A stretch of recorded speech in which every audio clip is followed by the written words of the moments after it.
دیکھو آپ محلے کے بڑے تھے, آپ بڑے سیاستدان تھے, آپ صدر بھی آپ تھے, وزیر اعظم بھی آپ تھے, سارے اختیارات آپ کے پاس تھے, لیکن آپ کو ایک برائی کی عادت پڑ گئی سٹا لگانے کی.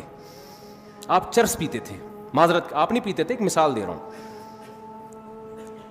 اب کیا ہے کہ لوگ آپ کی تعریف کرتے ہیں, بندہ بہت اچھا ہے لیکن ہے چرسی, بندہ بہت اچھا ہے لیکن ہے کیا, چرسی. اب آپ کے پاس ایک آپشن ہے, یا تو چرس چھوڑ دو, یہ چھوٹ نہیں رہی آپ سے, تو پھر آپ کیا کرو گے, چرس کی پیکنگ اچھی کر دو گے آپ, اور چرس کا نام چینج کر کے اینٹی ڈپریشن ٹیبلٹ. کیا خیال ہے, اس پہ برائی کا لیبل آپ کیا کر دو گے, ہٹا دو گے, تاکہ لوگ مجھے چرسی چرسی نہ کہیں, مجھے مہذب کہیں. اور پھر آپ کا مقام اتنا بڑا ہوگا کہ تھوڑے دنوں میں جو چرس نہیں پیتا ہوگا لوگ اس کو دقیانوس, پینڈو, جاہل سمجھیں گے. چرسیوں کی معاشرے میں کیا ہوگی, عزت. پھر اگر کوئی آپ کے گھر میں رشتہ لے کر آئے گا, آپ کہتے ہیں بھائی پیتا ہے کہ نہیں پیتا, وہ کہے گا نہیں پیتا, دقیانوس, بیکورڈ, دفعو یہاں سے. خدا کی قسم یہی کیا گورے نے ہمارے ساتھ. جو لڑکیاں پردہ کرتی ہیں, اسکارف لیتی ہیں, حجاب کرتی ہیں, گھروں میں رہتی ہیں, بھائی کا احترام, باپ کا احترام, ماں کا احترام, کسی غیر مرد کی طرف نظر نہیں اٹھانا. جب نکاح کا موقع آیا, ابا سے پوچھا, ابا نے کہا ہاں بھائی ٹھیک ہے, عزت کے ساتھ رخصت کر دی, شوہر کے ساتھ وفا کر رہی ہے.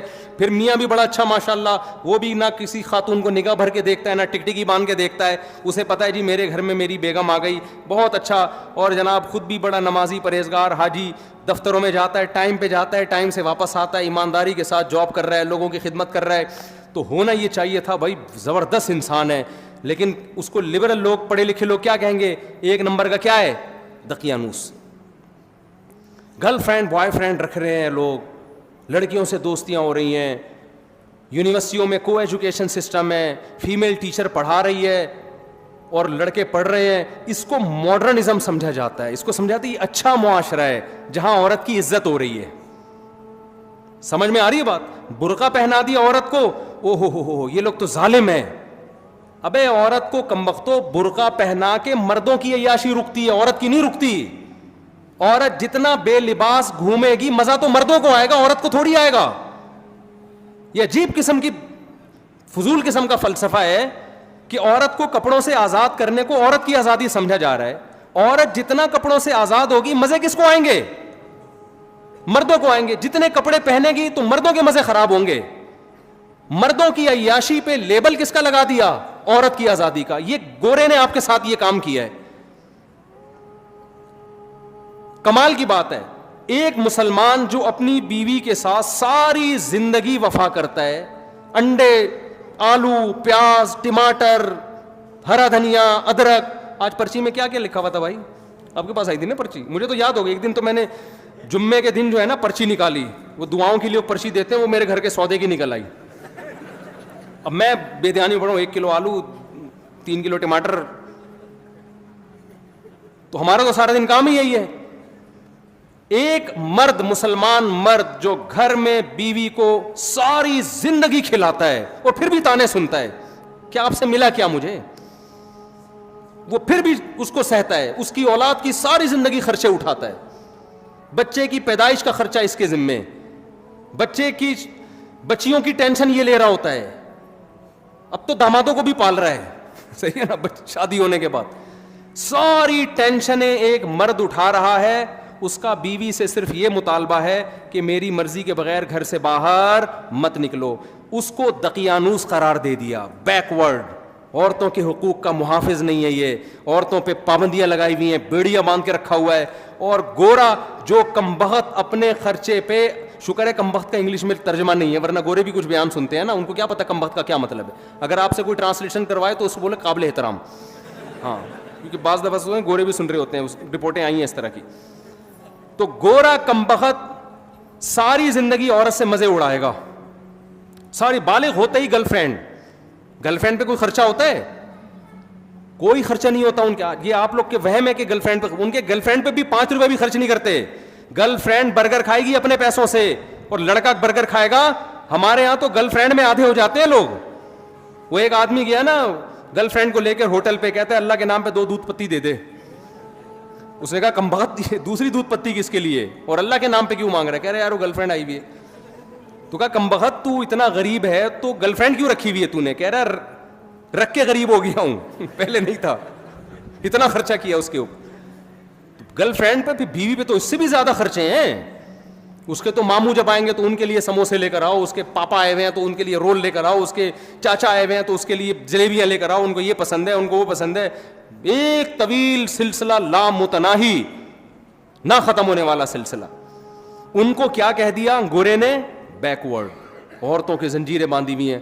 اور گورا ساری زندگی عورت سے عیاشی کرتا ہے, مزے اڑاتا ہے, 1 روپے بھی اس پہ خرچ نہیں کرتا. اور اتفاق سے 50 سال میں جب وہ شادی کر بھی لیتا ہے تو آپ جا کے پوچھیں, ایک چائے کی پیالی اپنے خرچے پہ اپنی بیوی کو نہیں پلاتا وہ. تو اس بدماشی, یہ چرس ہے نا, یہ وہی ہے کہ چرسی تھے. نام کیا رکھ دیا؟ کیونکہ مہذب قوم ہے نا, گورے ہیں بھائی, مہذب ترقی یافتہ قوم ہے, چاند پہ قدم رکھا ہے, مریخ پہ جانے کی باتیں ہو رہی ہیں. وہ کیسے یہ کہہ دیں گے کہ ہم مہذب لوگ نہیں ہیں؟ وہ کیسے مان لیں؟ تو انہوں نے کیا کیا؟ تہذیب کی ڈیفینیشن کو کیا کر دیا؟ چینج. میں سمجھا پا رہا ہوں کہ نہیں کھوپڑی میں آ رہی بات؟ انہوں نے تہذیب کی ڈیفینیشن کیا, کیونکہ یہ تانا کہ ہم ان کمبختوں کو, ہمارے جیسوں کو ہم کہیں یہ مہذب ہیں, ان کے ابا ہوتے ہیں, ان کے بیوی ہوتی ہے, ان کے ماموں ہوتے ہیں, ان کے چاچو ہوتے ہیں, ان کے سالے ہوتے ہیں, یہ مہذب ہیں. نا نا نا نا نا, مہذب تو ہم ہیں. ابے تم کہاں سے مہذب ہو گئے؟ تم تو شراب پیتے ہو, تم تو زنا کرتے ہو, تم تو عورت سے وفا نہیں کرتے, تم تو ابا کو اولڈ ہاؤس میں جمع کرا دیتے ہو. بڑھاپے میں تو جنت کمانے کا ٹائم ملا تھا تمہیں ان کی خدمت کرتے, تم اس وقت ابا کو اولڈ ہاؤس میں جمع کرا دیتے ہو. وہ کہتے ہیں اس سے کیا ہوتا ہے؟ اولڈ ہاؤس میں ان کی خدمت گورنمنٹ کرتی ہے, زیادہ اچھے طریقے سے پلتے ہیں وہ. اور اگر لڑکی راضی ہے تو ہم نے زنا کر لیا, تو زنا کیا ہے؟ یہ تو آپس کے ریلیشن ہے. انہوں نے تہذیب کی ڈیفینیشن کو کیا کر دیا؟ چینج. مذہب ہمیں اس ڈیفینیشن کو چینج کرنے بولو نہیں دیتا. مذہب کہتا ہے لا تقربوا الزنا. 2 قسمیں ہوتی ہیں, ایک جانور میں بھی ہے, کچھ جوڑے بنا کے رہتے ہیں اور کچھ گدھے گھوڑوں کی طرح رہتے ہیں. تم نے گدھے گھوڑے نہیں بننا, تم نے نکاح کر کے رہنا ہے. تو اللہ نے کیا کہا؟ پیدائش کا مقصد ہے اچھا بننا, اور اچھے کو ڈیفائن بھی اللہ نے خود کر دیا کہ اچھا وہ ہے جس کو میں اچھا کہوں گا. اللہ نے کہا سود مت کھاؤ, مزاربہ, شرکت, اجارہ کے طریقے پر پیسہ کما سکتے ہو, سود کے طریقے پر تمہیں پیسہ کمانے کی اجازت نہیں ہے.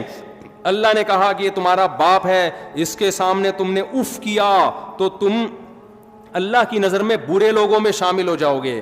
بدنظری کی اجازت نہیں ہے. تو یہ دوسرا فرق ہے. تیسرا فرق کیا ہے؟ یہ یعنی غیر مسلم میں اور ہم میں 2 فرق میں نے بتا دیے. تیسرا اور آخری فرق بتا کے اپنے بیان کو ختم کرتا ہوں. دیکھو تیسرا فرق کیا ہے. اسلام نے آپ کو رہبانیت کی اجازت نہیں دی ہے. آپ کہہ سکتے ہیں نا ہمارا ہدف جب آخرت ہے تو مفتی صاحب پھر ہم ڈاکٹر بننے کو چھوڑ دیتے ہیں, کیا خیال ہے؟ پھر ہم سائنٹسٹ بننے کی کوشش, بولو نا, نہیں, پھر ہم اللہ اللہ کرتے ہیں, بس بیٹھ جاتے ہیں مسجد میں مصلی ڈال کے. یہ نہیں ہے. لا رہبانیت فی الاسلام. نبی صلی اللہ علیہ وسلم کے پاس چند صحابہ آئے, انہیں ایک نے عرض کیا یا رسول اللہ میں ساری رات تہجد پڑھوں گا, کبھی آرام نہیں کروں گا. ایک نے کہا میں زندگی بھر کبھی نکاح نہیں کروں گا. ایک نے کہا میں گوشت نہیں کھاؤں گا. آپ نے کیا اس عمل کو رہبانیت قرار دیا اور فرمایا میں تو نکاح بھی کرتا ہوں, میں تو آرام بھی کرتا ہوں. مر رغب عن سنتی فلیس منی, جو میرے طریقے سے ہٹے گا وہ مجھ سے نہیں ہے. لیبل وہ اچھا لگا رہا ہے لیکن اس کو اللہ اچھا نہیں کہے. آپ کو کوئی کام کرنے سے نہیں روکا. آپ نے جو ہدف بنانا ہے نا, آخرت ہدف ہے. لیبلوکم ایکم احسن عملا, کہ اللہ دیکھنا چاہتے ہیں اچھا عمل کون کر رہا ہے. تو اچھے کی ڈیفینیشن میں یہ قطعاً نہیں ہے کہ آپ ایجوکیشن چھوڑ دو, آپ ترقی کرنا چھوڑ دو. نا نا نا نا نا, اچھے کی